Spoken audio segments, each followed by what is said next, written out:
ดีลูกค้าที่สนใจซอกซื้อคอมพิวเตอร์ All in One ไปรับใช้เวียกงานของการร้านคาราโอเกะเนาะทุกๆหน้าเวียกเนาะบ่ว่าจะอยู่ห้องล่างของการหรือเป็นงานตัดต่องานกราฟิกก็สามารถเอาได้อันนี้นี่จะเป็น All in One Core i7 อันนี้จะเป็น Core i5 เจ้าอันนี้ก็เป็นมือหนึ่งคือกันอันนี้มือหนึ่งอันนี้ก็มือสองอันนี้นี่ก็จะเป็นราคา2ล้านปลายตระกูลก็จะเป็นตระกูลของ Intel เนาะ Intel ก็ยี่ห้อ Intel ก็จะมีรุ่นมีเคสแดมีจอต่างหากแดเนาะ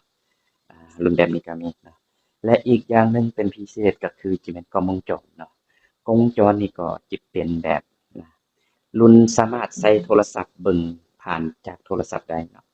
ความจำมันก็จะเป็นรุ่นฮาร์ดดิสก์เนาะ1,000กิกเนาะมันมีกล้องวงจรมี1มี2มี3มี4เนาะ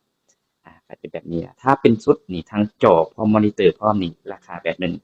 คันเอาเฉพาะที่บางคนนี่จะใช้โทรศัพท์เบิ่งโดยที่เว้าจอน่ะเอาแต่ตัวนี้เนาะมันก็จะมีแต่เมาส์มีสายชาร์จนี่ครบองค์ประกอบแล้วก็นี่